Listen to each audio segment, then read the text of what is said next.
नमस्कार दोस्तों, भजन लोकगीत चैनल में आप लोगों का बहुत बहुत स्वागत करती हूँ। आज के इस वीडियो में मैं आपसे शेयर करने जा रही हूँ हरितालिका तीज व्रत की पूजन विधि कि आप घर में पूजा कैसे कर सकते हैं। बहुत ही सरल और आसान विधि है, मैं आप लोगों के साथ शेयर करने वाली हूँ। तो चलिए शुरू करते हैं आज का वीडियो।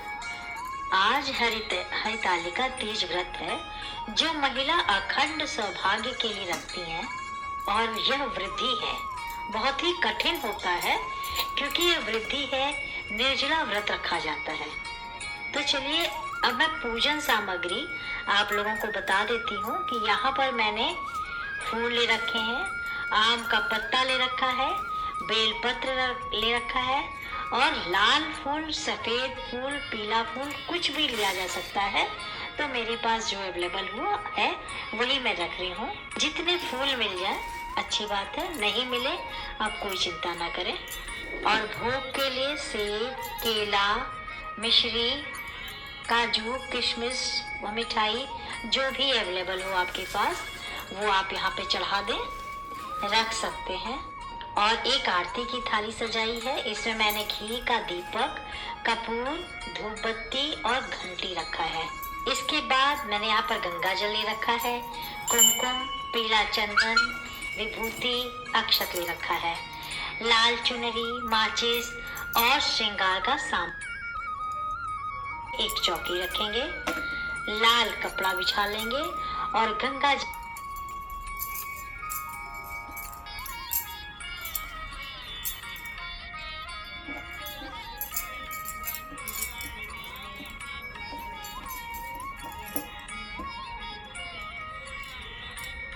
से 5 बार आचमन करेंगे। इसके बाद शिव परिवार की फोटो को स्थापित करेंगे। अगर आपके पास फोटो नहीं है तो शिव कथा की जो पुस्तक होती है हरितालिका तीज की, वो अगर 2 है तो वही रख लें। अगर आपके पास केले का पत्ता है तो लगा दें मंडप को सजाने के लिए, नहीं है तो कोई बात नहीं। फिर कलश स्थापना करेंगे। तो यहाँ पर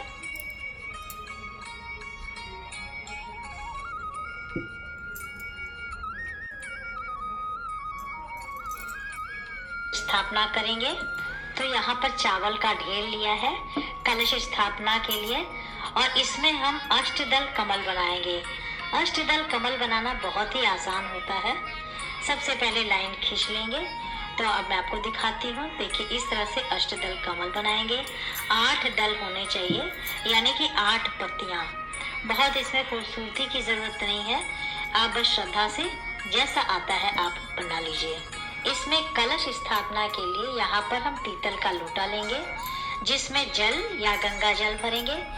आप 5 आम की पत्तियाँ ले लीजिए, 5 हो 7 हो, जितनी पत्तियाँ आपके पास अवेलेबल हो उस लोटे में आप डाल दीजिए। फूल डालेंगे। उसके बाद एक कटोरी रखेंगे जिसमें अच्छा अक्षत यानी कि चावल रखेंगे और उसके ऊपर दिया रख लेंगे। सच्चे मन से भगवान को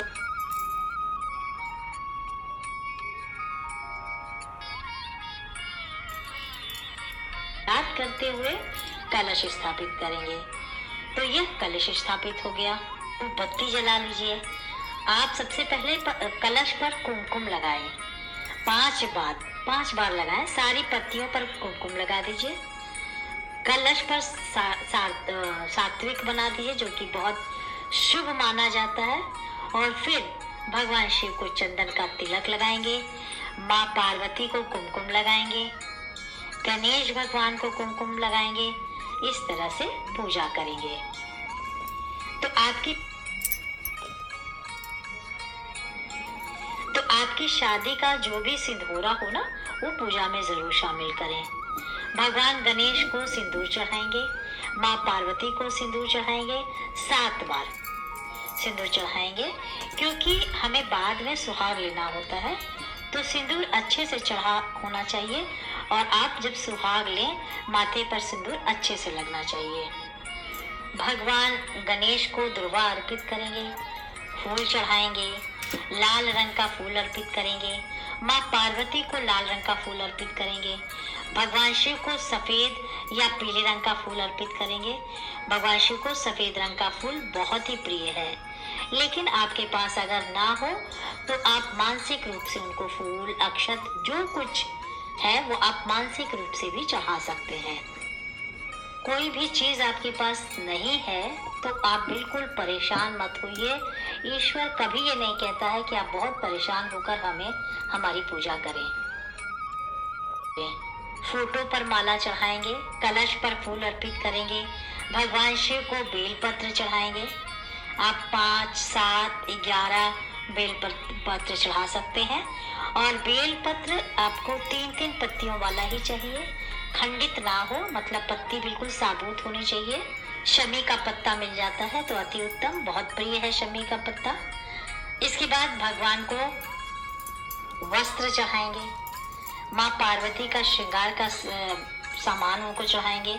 श्रृंगार का सामान उनके बगल में रख दीजिए।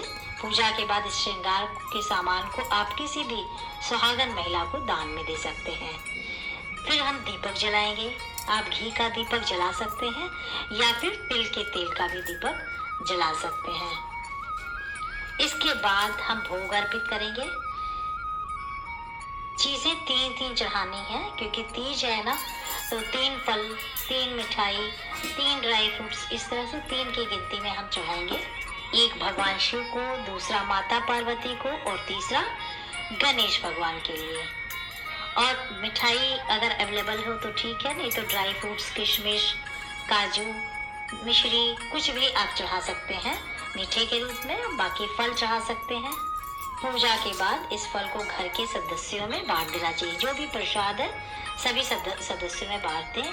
माँ पार्वती को बिंदी के पत्ते में से एक बिंदी निकालकर उनको लगा देंगे और जब पारण करेंगे तो एक बिंदी निकाल के हम लोग भी लगा लेंगे, हम सुहागन महिलाएं भी लगा लेंगे।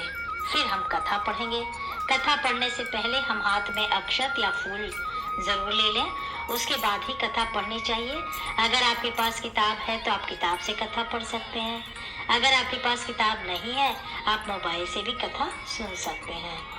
अगर आपको पढ़ना नहीं आता तो आप किसी भी सदस्य से पढ़वा सकते हैं और आप कथा सुन लें, लेकिन कथा सुनना अनिवार्य है।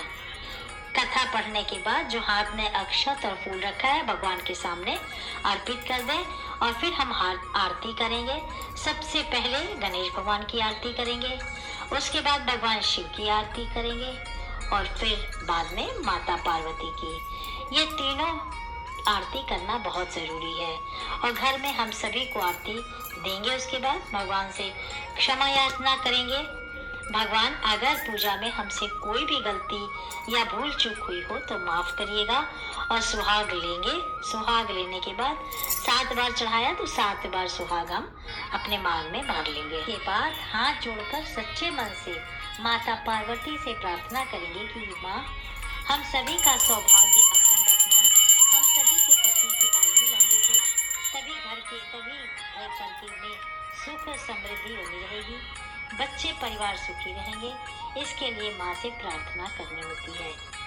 हरितालिका तीज व्रत की संपूर्ण विधि उम्मीद करती हूँ कि आज की वीडियो आपको पसंद आई होगी और अगर पसंद आया हो तो वीडियो को लाइक करिए, शेयर करिए, चैनल को सब्सक्राइब करिए।